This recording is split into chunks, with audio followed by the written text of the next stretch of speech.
Julie, niloko ako ng boyfriend ko. Ano? Siraulo talaga yung mokong na yan. Inamin niya sa akin na buntis niya ang katrabaho niya. Anong gagawin ko? Mahal ko siya. Nasaan siya? Malilintigan talaga sa akin yan eh. Ang kapal naman na mukha niyang ipagpalit ka. Dalian mo, pupuntahan natin. Julie, huminahon ka. Ang mabuti pa, uminom na lang tayo. Wala na rin naman ako magagawa kasi buntis na yung babae. Mabilis na hinila ni Jillian si Julie papunta sa bagong bukas na bar sa kanilang barangay. Wala naman siyang nagawa kundi ang sumama na lang dito. Sa katunayan niyan, hindi na bago sa kanila ang mga ganitong senaryo. Dahil mula nang ipinanganak sila, parang magkarugtong na ang kanilang pusod. Hindi mapaghiwalay at laging nakabuntot sa isa't isa. Kuya, isang bote pa nga ng beer. Tama na yan, uuwi pa tayo. Hay nako, manahimik ka nga dyan, Julie. Hindi mo alam ang nararamdaman ko kasi hindi ka pa naman nagkaka-boyfriend. Wala sa plano ko yan. Nakafocus pa ako sa trabaho. Alam mo namang kailangan ko magpadala ng pera kila nanay eh. Hay nako, ang sabihin mo walang nagkakagusto sa'yo. Magpapayat ka na kasi. Para ka ng si Winnie the Pooh sa laki ng tiyan mo tapos naka-crop top ka pa. Ikaw talaga, pinansin mo na naman ng taba ko. Alam mo namang may sakit ako kaya nahihirapan ako magpapayat. Hindi yun ganon. Puro ka rin kasi trabaho kaya wala kang oras sa pag-exercise. Hindi ka naman mapopromote dyan. Sanay na si Julie sa mga pasaring ng kanyang kaibigan. Masakit man ang mga sinasabi nito, wala rin siyang magawa kundi ang mga tuwiran o manahimik na lang. Kung ibabalik niya ang panlalait na natatanggap niya kay Jillian, wala siyang maipipintas. Maganda ang kanyang kaibigan. Sexy, talented at magaling makisama. Kaya maraming tao ang nawiwili rito. Samantalang si Julie naman, kabaliktaran nito. Mahiyain, may katabaan, matalino nga ngunit wala namang gaanong maipagmamalaking talento. Ilang sandali pa, nagulat sila dahil may lalaking lumapit sa kanila at hiningi ang number ni Julie. Hey boy, yung akin ba hindi mo hihingin? Sorry miss, interesado ako sa kasama mo eh. Can I join you here? Sige, pero saglit lang ha. Magsi-CR muna ako. Psst, Pogi, anong nagustuhan mo sa kaibigan ko? Eh, kita mo naman na parang puputok ng kanyang pantalon, oh. Hindi ko rin alam pero nagagandahan ako sa kanya. Ha? Malinaw ba ang mata mo? Sa bagay, medyo madilim dito. Pairam ng phone mo. Bakit? Isisave ko rin ang number ko. Just in case na luminaw ang mata mo kinabukasan. Tumawa si Jillian ng mainhin at mapang-akit. Hinawakan niya rin sa hita ang lalaki ngunit mabilis itong umiwas kaya nakaramdam siya ng inis. Ibinagsak niya ang bote sa mesa ng pagalit. Wow, ayaw mo talaga sa akin? Gusto mo talaga sa kaibigan ko? Eh dati yung pokpok. Alam mo ba, nakipagrelasyon yun sa matanda para lang makapasok sa trabaho dito sa Manila. Kaibigan ka ba talaga niya? Bakit parang sinisiraan mo siya kapag wala siya sa harap mo? Che, nagsasabi lang ako ng totoo. Kung ayaw mong maniwala, ikaw rin, baka mamaya mahawaan ka pa niya ng sakit niya. Umalis ang lalaki at bumalik sa mga kaibigan nitong nagtatawanan. Samantalang nagtataka naman si Julie sa masamang titig at mataray na pag-irap sa kanya ni Jillian. Ilang sandali pa, napansin niya na wala na rin sa tamang wisyo ang kanyang kaibigan, kaya isinakay niya na ito sa taxi pauwi ng apartment nito. Kinabukasan ay nagkausap muli silang magkaibigan. Julie, nag-text na ba sa'yo yung lalaki sa bar? Mukhang type ka, pero hindi natin alam kung hanggang kailan kanya magugustuhan. Oo, masyado ngang makulit kaya hinahayaan ko na lang. Wow, pakipot ka pa ha. Alam ko namang gusto mo rin ng idea na may nagkakagusto sa'yo. Alam mo, Jillian, asikasuhin mo na lang yung mga requirements mo para makuha ka na sa trabaho. Oo na, gagawin ko na. Basta best friend, ikaw na bahala sa akin ha. Close naman kayo ng manager mo eh. Kaya sabihin mo na i-hire agad ako. Alam mo naman, 3 months na akong walang trabaho. Kaya gawin mo ang lahat para matanggap ako ha.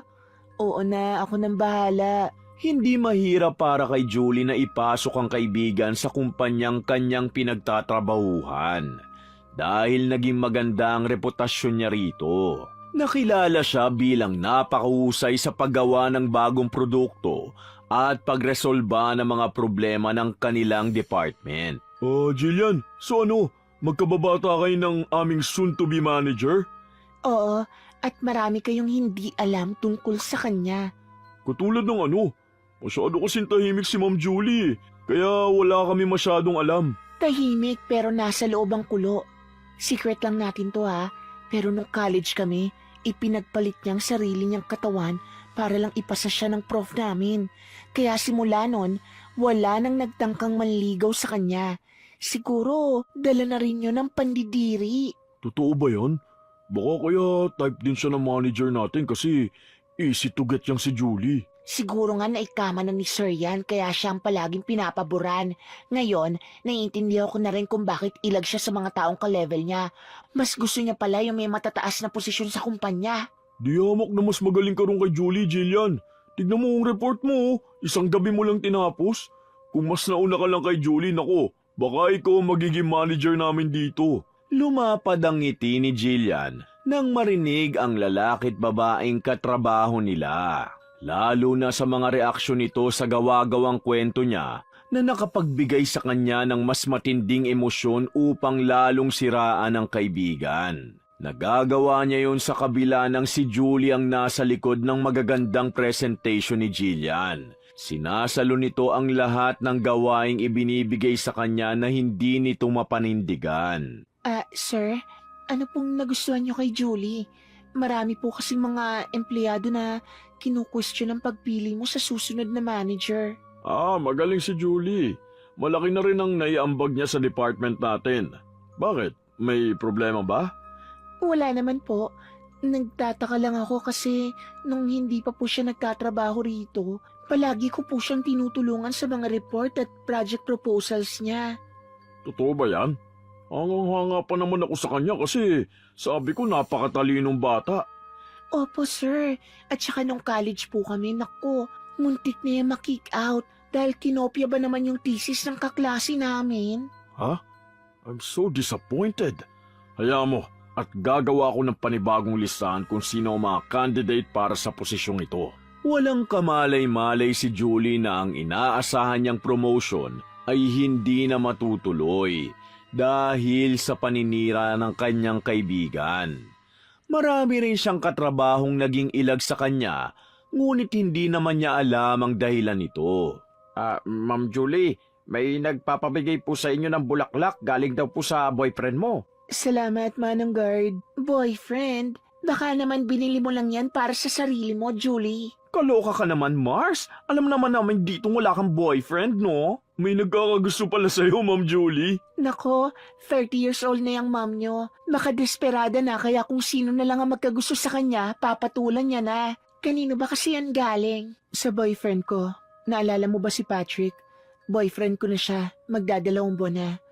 Pilit nang umiti si Julie bago nagtungo sa office nito. Hindi niya maiwasang makaramdam ng lungkot at inis dahil hindi man lang nilugar ng kaibigang si Jillian ang mga biro nito tungkol sa kanya. Ilang sandali pa, pumasok ang kanilang manager at kinausap si Julie. Julie, gusto sana kitang kausapin tungkol sa promotion. Ano po yun, sir? Na-realize ko kasi na masyado kitang pinapaboran. Kaya hindi ko napansin na hindi pa sapat ang qualifications mo para sa posisyong ito. Pero sir... Pasensya ka na. Nakita ko na may mas deserving pa kaysa sayo.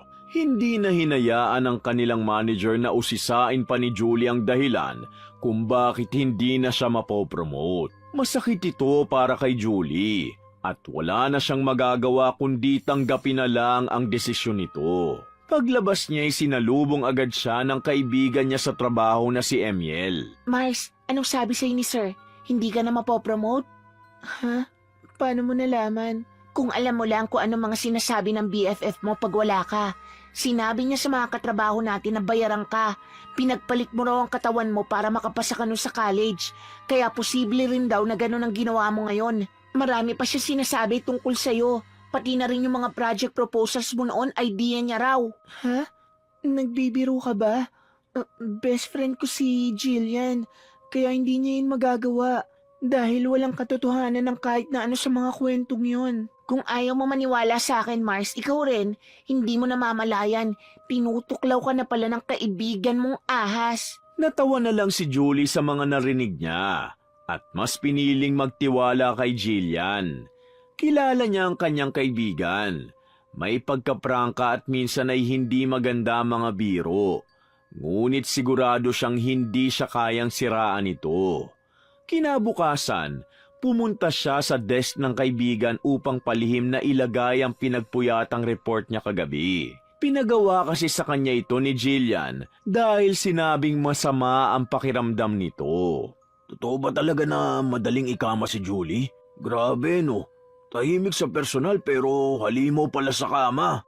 Kahit ako, sir, hindi ako makapaniwalang kayang gawin yun ng kaibigan ko. Buti nga may pumapatol, sir. Nakakayang sikmurain ang itsura ni Julie. Bukod sa ubod ng taba, may itim rin ang singit at kilikili. Pero kahit na, kapag talaga binigay mo ng libre ang sarili mo sa lalaki, no, walang tatanggi dyan. Sa bagay, nakakalungkot lang na naging ganun siya. At alam nyo ba, hindi na niyan sinusuportahan ng kanyang pamilya sa province. Kahit yung tatay niya ay may malubhang sakit. Pambira, walang kwentang anak ang mga ganyan. Walang utang na loob. Matapos siyang suportahan at alagaan ng mga magulang niya. Totoo, sir. Kaya nga kahit paano, pinapadalang ko yung mga magulang niya. Awang-awa na rin kasi ko. Hindi alam ng mga ito na habang nagkukwentuhan sila, nasa likod lang ng pinto si Julie. Hindi siya makapaniwala sa mga narinig niya. Ang inaakala niyang matalik na kaibigan, siya pala ang sumisira sa reputasyong kanyang binuo ng isang dekada sa loob ng kumpanya. Nang marinig niya ang papalapit na paglakad nito sa loob, mabilis siyang nagtago sa kabilang cubicle. Nanlulumo man, mas pinili niyang pakinggan pa rin ang lahat. Yung boyfriend niya nga ngayon, sa akin talaga may gusto. Pero inahas niya lang. Kaya wala na akong nagawa, kundi magparaya na lang. Ay, ahas talaga yung kaibigan mo. Hindi kita masisisi kung tatraidorin mo siya. Kasi kahit ako, gaganti ako dun, no? Nako, kahit na ganoon, hindi ko siya kayang kumprontahin tungkol doon. Kaya naman, hinayaan ko na lang. Wala mabait ka kaya palagi kang naaabuso. Uy, teka, ito na ba yung sinabi kong report sa'yo? Oo.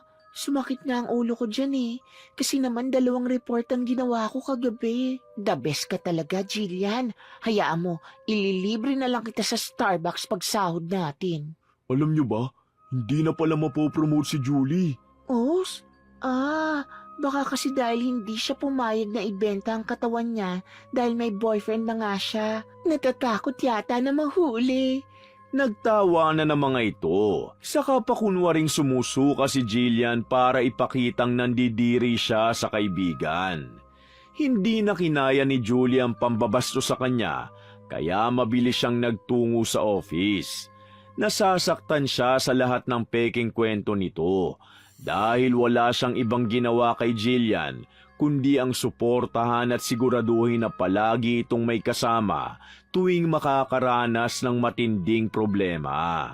Isang araw, pag-uwi niya sa inuupahang apartment, Patrick, mahal, pabukas naman. Bukas yata yung pinto, Ining. Nandyan din ang kaibigan mo Salamat po, Manang. sinubukang pihitin ni Julie ang pinto at bukas nga ito. Kaya agad din siyang pumasok sa loob ng apartment. Nagtataka naman siyang umupo habang hinuhubad ang kanyang sapatos dahil sa mga nagkalat na gamit sa sahig. Nakarinig din siya ng mga mahihinang impit ng isang babae sa loob ng kanyang kwarto. At dito tumambad ang kanyang kaibigan at kasintahan na naghahalikan sa sulok ng silid. Walang hiya kayo, mga baboy! Mahal, Sumulpot ka na naman. Pagkakataon ko na sana to Buisit ka talagang babae ka.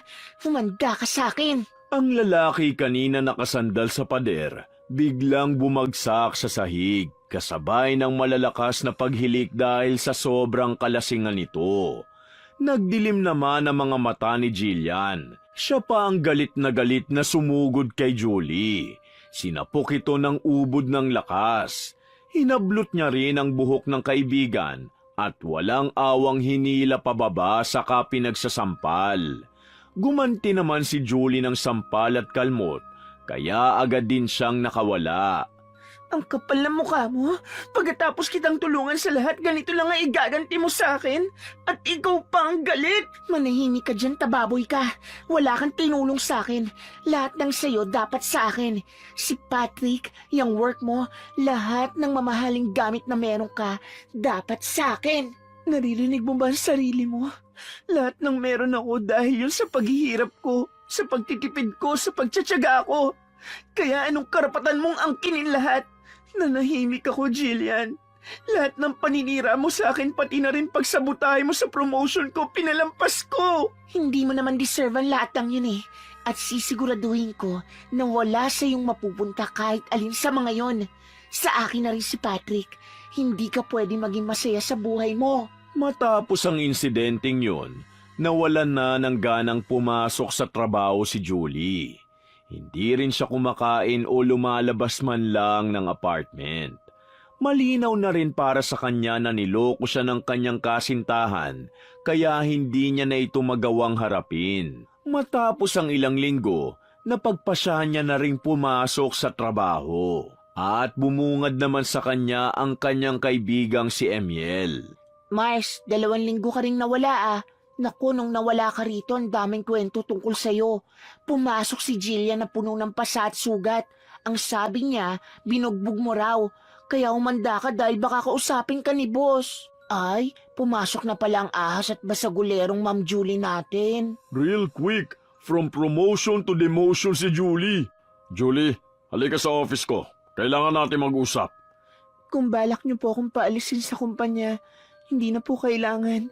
Ito na po ang resignation letter ko. Salamat.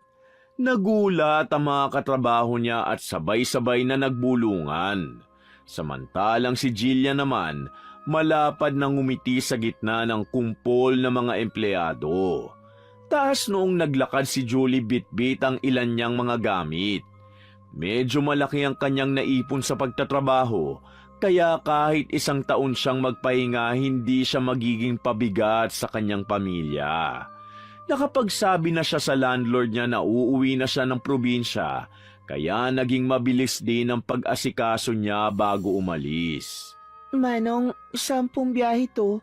Wala po kasing karato lang nakalagay sa labas. Sa Kapalonga, iha. Saan ka bababa? Dumadaan din kasi kami sa Bagong Silang. Sa Kapalongga rin po ang baba ko, Manong. Sige iha. Doon ka na lang umupo sa kanan, malapit sa bintana. Yung iba kasi naka-reserve na. Sige po, Manong. Maraming salamat po. Dumiretso si Julie sa upuang itinuro ng konduktor. Ilang sandali pa, umandar na ang pampasaherong bus. Sa labas, nasisinaga ng araw ang mga kalsadang dinaraanan nila. Ang mga maliliit na sasakyang nagmamadaling dumaan at ang mga taong tila abala sa kanika nilang mundo. Habang pinagmamasdan niya ang tanawin sa labas ng bintana, unti-unting bumalik sa isip ni Julia ang mga alaala ng sakit na pilit niyang inaalis sa isipan. Doon, sa gitna ng pag-ugoy ng biyahe, hindi niya na napigilang mapaluha. Iha, anong nangyayari sa'yo? Bakit ka umiiyak? May masakit ba sa'yo? Wala po, Lola. Sigurado ka ba, Iha? Sobrang mugto ang mga mata mo. Ano palang pangalan mo? Julie po. Ayos lang po talaga ako, Lola. May iniisip lang po ako. Ay, ganun ba? Ay, nako. Hindi man tayo magkakilala, Iha. Sana'y maging maayos ka. Kung ano man ang pinagdadaanan mo, tandaan mong lilipas din yan. At kung may nanakit man sa'yo, hayaan mo. Ang karma na ang bahala. Ipagdarasal kita. Nang marinig yon, Lalo pang napaluha si Julie at bigla niyang niyakap ang matanda, na agad ding yumakap sa kanya. Kahit hindi sila magkakilala, pakiramdam ni Julie na iintindihan siya nito. Doon niya nailabas ang sakit at kwento ng mga nangyari. Buong biyahe, mahina ang pag-iyak at pagkukwento niya. Pagsapit sa destinasyon, medyo kumalma na rin siya. Sayang, ang ikli lang ng oras ng pagsasama natin, Iha. Kaya nga po saan po pala kayo rito sa Kapalongga, Lola? Sa Kalabaka ako. Medyo malayo po pala sa lugar ko. Poblasyon po kasi ako. Oo nga, sana'y magkita pa tayo. Pumupunta ako minsan sa Kapitolyo. Dumadaan ako sa poblasyon. Ganun po ba? Maraming salamat po sa magagandang salita, Lola. Medyo gumaan po ang pakiramdam ko dahil sa inyo. Nako, walang anuman. Gusto mo ba tulungan kita para maparusahan niyang kaibigan mo? Paano po? Tawagan mo ang numerong ito. Tinanggap ni Julie ang papel na inabot ng matanda at tinignan ang numerong nakasulat doon. Pulang tinta ang ginamit, matingkad, parang dugo. Nang akmang magpapasalamat sana siya, napansin niyang malayo na ito at nakasakay na ng tricycle. Kumaway pa ang matanda bago tuluyang umalis. Ipinagkibit balikat na lang yun ni Julie at tinago ang papel sa bag. Balak niyang tawagan ang number na yon pag-uwi. Medyo nalungkot pa siya dahil hindi man lang niya naitanong ang pangalan ng matanda. Oh, Julie, ba't bigla ang pag-uwi mo? Hindi ka man lang nagsabi. Papunta kami sa bahay ng lolo mo ngayong gabi. Nag-day off po ako ngayon, Nay. Ilang araw din kaya naisipan ko pong umuwi. Hindi na po ako nakapagsabi. Medyo masama po kasi ang pakiramdam ko. Mukha nga. Ayos ka lang ba, anak? Hindi ka naman ba bugbog sa trabaho? Ayos lang po ako, Nay. Medyo masama lang po talaga ang pakiramdam ko. O siya, sige. Magpahinga ka na muna ron sa kwarto mo. May pagkain dyan sa kusina, ha? Sa ref, may gamot doon. Uminom ka kapag nakakain ka na. Ako susunod na muna sa tatay mo sa bahay ng lolo mo. At may mga importante kaming pag-uusapan Sige po, Nay. Ako na pong bahala dito. Ingat po kayo. Mabilis na pumasok si Julie sa kwarto at bumagsak sa higaan. Kasabay ng buntong hininga na tila pinakawalan ang lahat ng pagod at inis. Ilang sandali siyang natulala at nakatingin sa kawalan.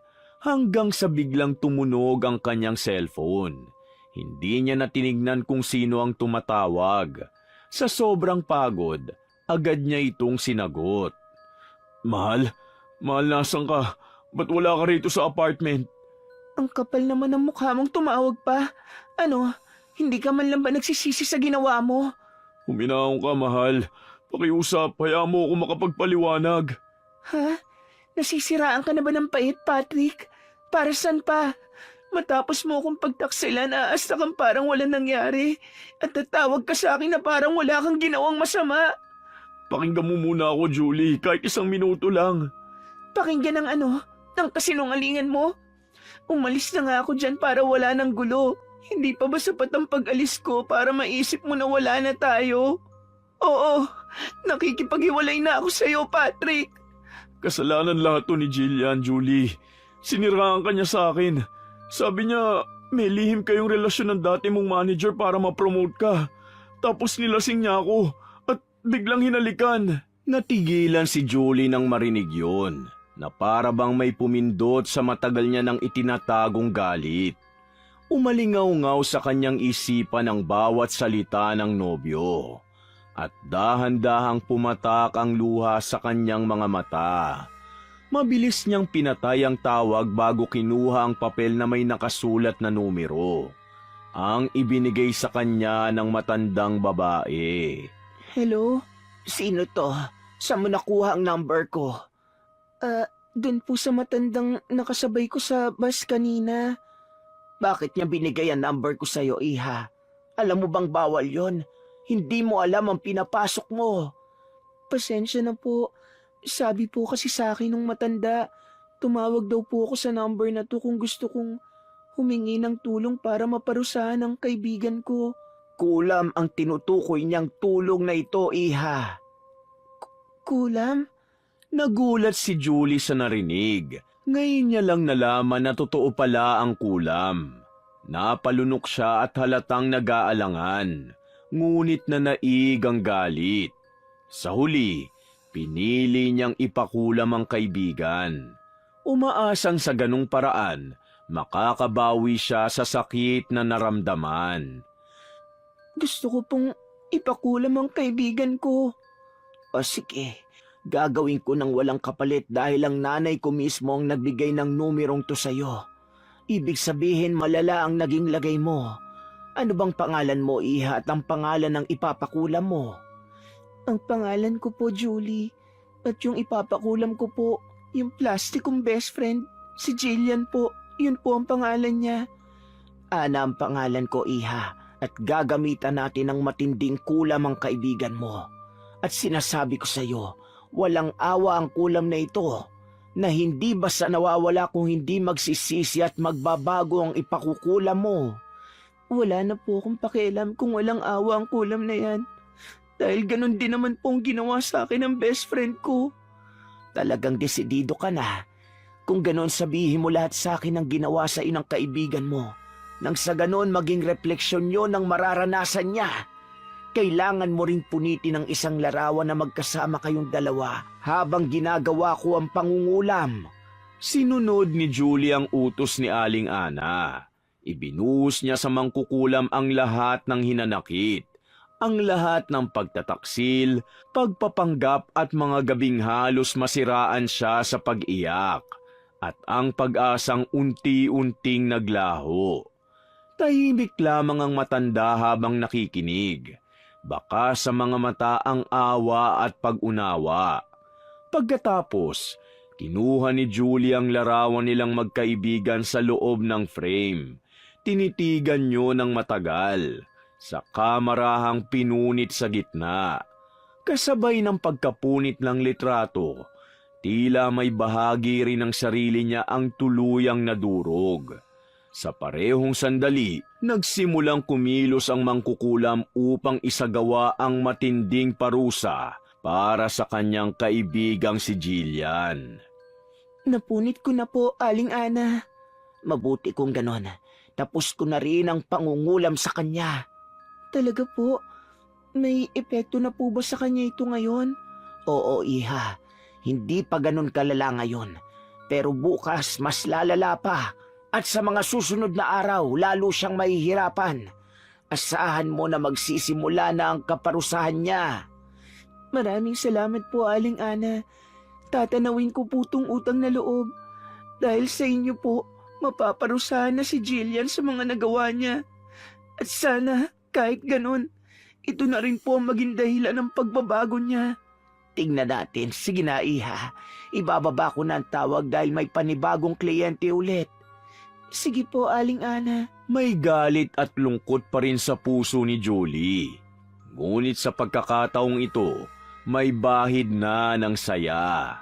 Dahil alam niyang mapaparusahan na ang kaibigan. Kaya ng gabing yun, nakatulog siya ng mahimbing. Samantalang sa kabilang dako, ang kaibigan niya ay nagpipigil ng iyak habang nilalamon ng matinding pangangati ang kanyang balat. Diyos ko, ano ba nangyayari? Ang kati-kati ng balat ko. Aray ko, ang kati. Bakit nagkakabutlig-butlig ang mga balat ko? Rashes ba to? O allergy? Baka dahil sa kinain ko. Buisit naman. Baka dahil ko sa binigay na pagkain ni Emiel. Kaibigan pa naman yun ng matabang Julie na yun. Nakakainis. Binuksan ni Jillian ang ilaw ng kwarto at humarap sa salamin.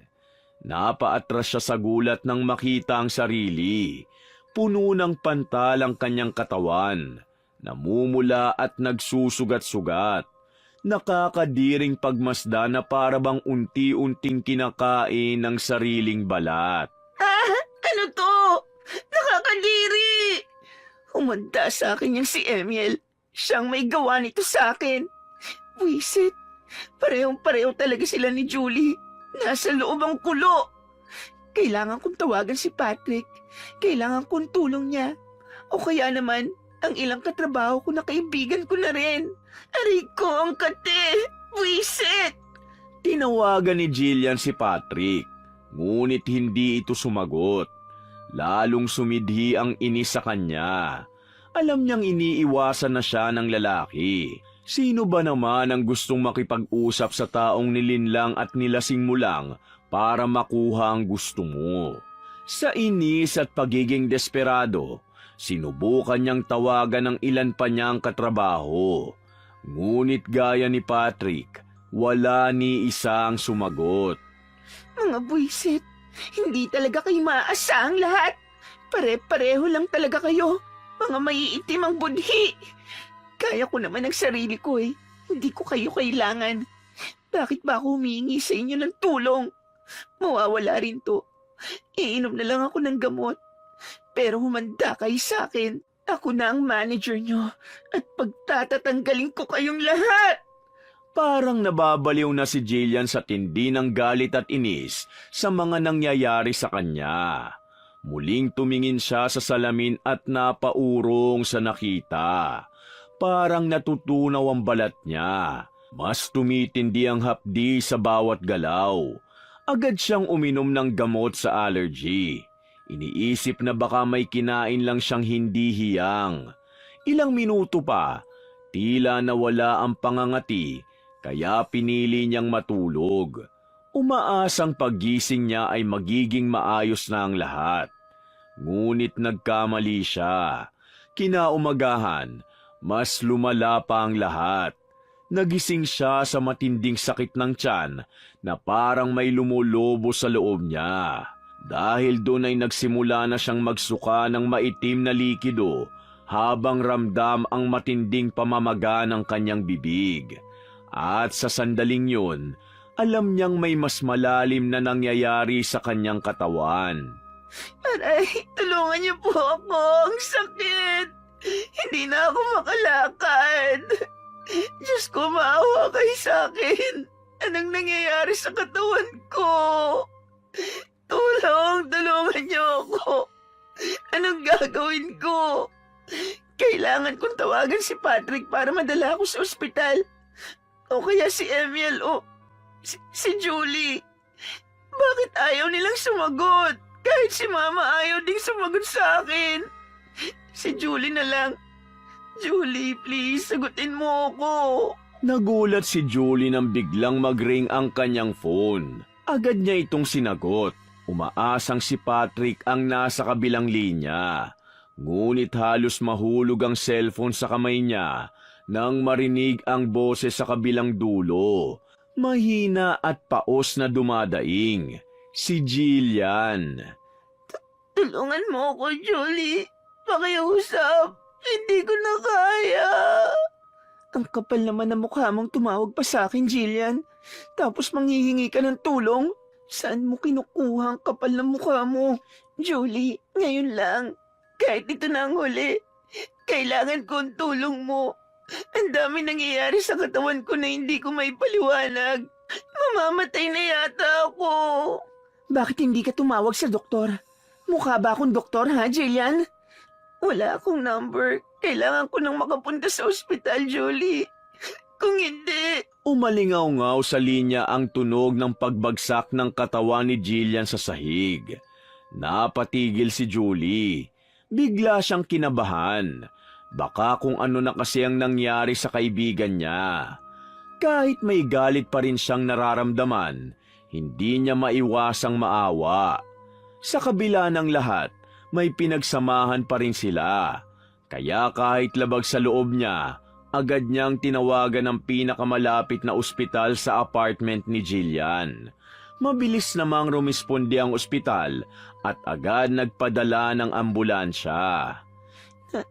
Nasaan ako? Nasa ospital ka, miss.